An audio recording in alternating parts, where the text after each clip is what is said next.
जेमन जब हमारी हीरोइन को देखता है वो कहता है क्या टेरल विंटर ग्लास, तुम यहाँ पर क्या कर रही हो? तो हमारी हीरोइन स्माइल करती है और जब उसके कपड़े देखता है तो वो कहता है आखिर तुम्हारे कपड़े इतने ज्यादा महंगे कैसे हो गए, तुमने ये सब कुछ कैसे खरीदा? तो वो अपनी ज्वेलरी शो ऑफ करते हुए कहती है तुम्हें क्या लगा मैं तो उससे भी ज्यादा एक्सपेंसिव चीजें पहन रही हूँ, ये ज्वेलरी देख रही हो ये मैंने किसी और आदमी के पैसों से खरीदी है, हालांकि वो उसने अपने डैड के पैसे से खरीदी थी लेकिन उसके सामने बताती नहीं है। तो वो कहता है क्या तुम्हारी शादी हो गई है कुछ और? वो कहती है आपको यही लगता है कि अगर कोई जरा खर्चे कर रहा है तो उसकी शादी हो गई है? ऐसा बिल्कुल भी नहीं है, वैसे भी मैं सोच रही थी कि आप इतने अरसे बाद मिले हैं।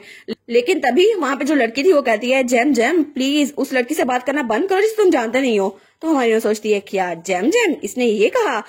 तो जेमन कहता है लोबीना तुम तो आडमिन को ढूंढने नहीं गई थी? वो कहती है हाँ लेकिन मुझे नहीं पता भाई क्या कर रहा है, आखिर ये लड़की है कौन? तो वो कहता है ये तो मेरी दोस्त है। वो कहती है चाहे जो भी हो लेकिन तुम दूसरों के साथ बातें नहीं कर सकते और वैसे भी तुम दोस्त ऐसे नहीं बना सकते। तो वो बहुत ज्यादा शर्मिंदा हो गया था। वो कहता है लवीना लोगों को लगेगा कि मैं ऐसा ही हूँ। तो तब उसकी तरफ देखती है, वो कहती है हम लेकिन क्या ये ड्यूक रिहान की सक्सेसर नहीं है?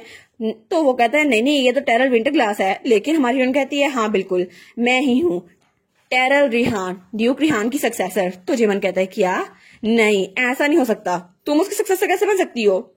तो तब हमारी हीरोइन कहती है लेडी ग्रेटल अगर आप इजाजत दे तो मुझे आपसे कुछ पूछना है, आखिर जेमन ने आपसे अपने प्यार का इजहार कब किया? तो जेमन कहता है क्या ये उससे बात करने वाली है?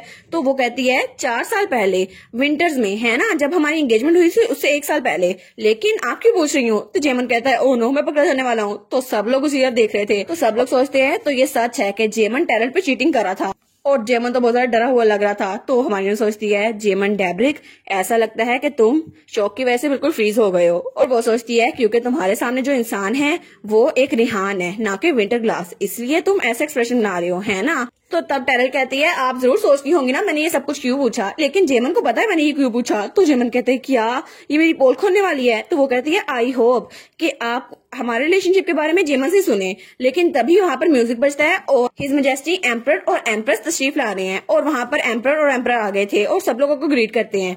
तो हमारी हीरोइन कहती है क्या रंग में भंग डालने आ गए, अभी मैं उसकी बेइज्जती करने वाली थी। तो एम्परर कहता है थैंक यू सो मच आप लोग के यहाँ इकट्ठा होने के लिए और मैं चाहता हूँ आप लोग फुली एंजॉय करें। तो पीछे से हमारी हीरोइन की गार्ड आती है, वो कहती है माय लेडी। तो हमारी कहती है क्या हुआ, क्या तुमने उसे जान छुड़वा ली जो सैसे को तंग करा था? वो कहती है नहीं ऐसा कुछ नहीं हुआ, लेकिन जब मैं उसको साइड पर ले गई ताकि मैं उसको ठिकाने लगा सकूं, लेकिन तभी पता नहीं कुछ ऐसा हुआ कि वो वहां से कूद गया, जल्दी से वो रेलिंग पर गया और वहां से नीचे कूद गया। और हमारी कहती है क्या कूद गया, लेकिन क्यों? वो कहती है हाँ वो कूद गया लेकिन वो मरा नहीं, बस उसकी हड्डियां टूट गई हैं, लेकिन मुझे माफ कीजिएगा मैं आपका कमांड पूरा नहीं कर सकी। तो हमारी कहती है मैं समझ गई बस ठीक है। और तब वहां से एम्परर आता है, वो कहता है ओ तो रिहान फैमिली की न्यू सक्सेसर यहाँ पर है। तो हमारी कहती है ओहो अब इससे भी बात करनी पड़ेगी। तो एम्परर कहता है थैंक यू सो मच इतनी दूर से यहाँ ट्रेवल करके आने के लिए। तो वो उसके सामने झुकते हुए कहती है आई ग्रीट योर मैजेस्टी, मेरा नाम है टेरल ऑफ रिहान। वो कहता है ओहो आपके फादर कैसे हैं? तो हमारी सोचती है मैंने तो पूरी एटिकेट के साथ उसे ग्रीट किया, ऐसा लगता है मैंने रची में जो कुछ सीखा वो काम आ रहा है। तो एम्परर कहते हैं एम्पियर फैमिली तो हंटिंग कंपटीशन करने वाली है, मुझे लगता है कि आप भी ऑटम को एंजॉय करेंगी, तो प्लीज आप भी पार्टिसिपेट कीजिएगा। तो हमारी सोचती है हंटिंग कंपटीशन है ना, लेकिन नॉर्थ में तो कितना ज्यादा बोरिंग था ना, मुझे लगता है यहाँ पे मजा आएगा। तो एम्परर कहता है यंग मैन इस कंपटीशन में हिस्सा लेते हैं और फिर वो अपने प्रे को किसी लेडी को ऑफर करते हैं और ये कुछ जरा सीरियस नहीं है लेकिन ऐसा करने में मजा आता है। तो आपको क्या लगता है कि ड्यूक की सक्सेसर आप इसमें पार्टिसिपेट करेंगी या नहीं? तो हमारी सोचती है मैं तो मना करने वाली थी, लेकिन तभी अचानक मेरे दिमाग में एक आइडिया आया। वो कहती है अगर आप रिकमेंड कर रहे हैं तो मैं पार्टिसिपेट जरूर करूंगी। वो कहता है वाओ अगर आप अटेंड कर रही हैं फिर तो बड़ा लग्जरियस कंपटीशन होगा, लेकिन क्या कोई ऐसा है जिसको आप अपने प्रे को ऑफर करने वाली हैं? वो कहती है हाँ बिल्कुल ऐसा कोई है।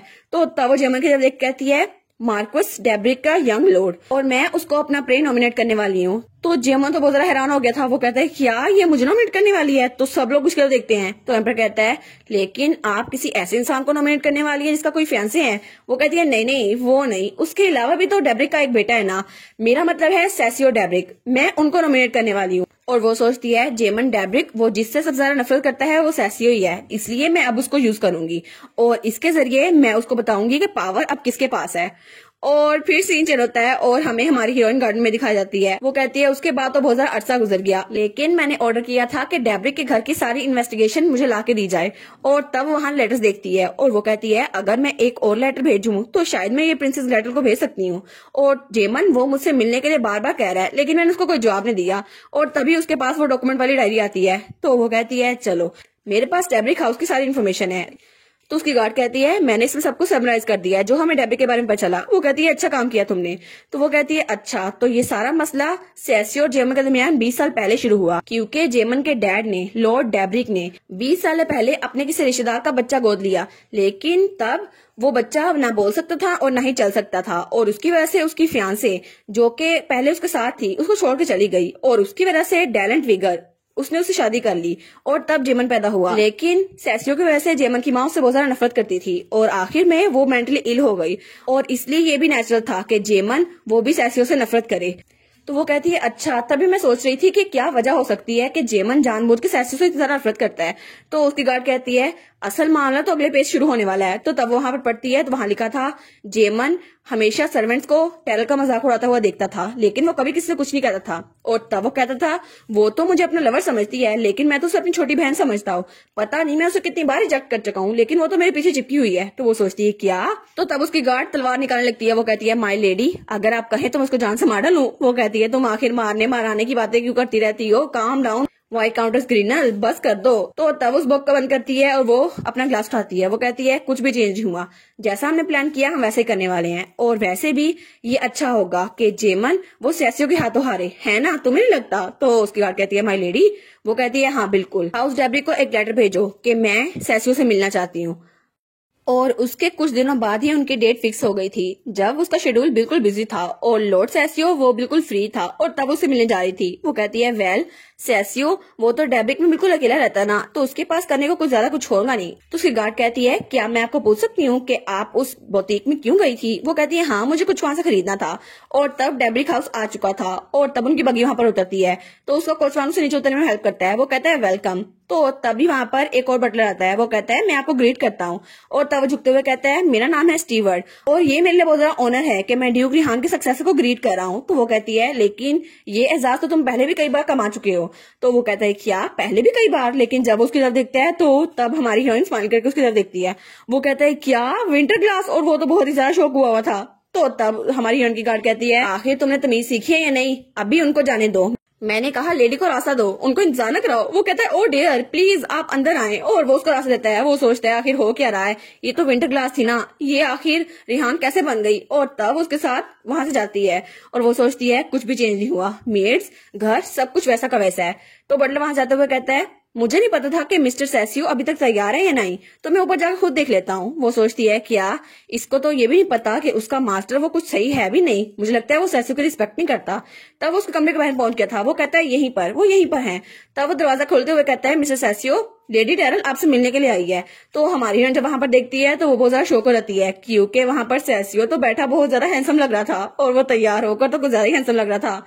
वो कहती है हम फिर से मिल गए लॉर्ड सेसियो। और तब वो थोड़ा ब्लश करने लगती है। वो सोचती है क्या इसने इतना अच्छा ड्रेसअप किया हुआ है, इस वजह से मैं ब्लश कर रही हूँ। लेकिन ऐसा लगता है कि इसके कपड़ों के साथ साथ इसकी ब्यूटी भी निकल कर आई है। और तब उसको बहुत ही ज्यादा प्यारा लग रहा था। और तब वो अपने नोटपैड पे कुछ लिखता है। तो हमारी हीरोइन कहती है मैं उससे अकेले में बात करना चाहती हूँ, तो आप बाहर चले जाएं। तो बटलर कहता है जी मैं समझ गया। और उसके बाद वो दोनों अकेले थे कमरे में। तो हमारी हीरोइन उसकी तरफ बढ़ती है और तब वो देखती है तो कमरे में पियानो और पेंटिंग्स पड़ी हुई थी। वो कहती है तो तुम पियानो प्ले करते हो और ड्रा करते हो, ऐसा लगता है तुम्हारे पास बहुत ज्यादा टैलेंट है ना। तो वो अपने नोटपैड में लिखता है ये सिर्फ मेरी हॉबीज हैं। तो वो कहती है कि मैं तुम्हारी ड्राइंग दे सकती हूँ, मुझे लगता है इसमें अभी भी लाइफ है। तो तब वो वहां पर देखती है तो उस कैनवस के पीछे एक और डायरी पड़ी हुई थी। वो कहती है ये क्या चीज है।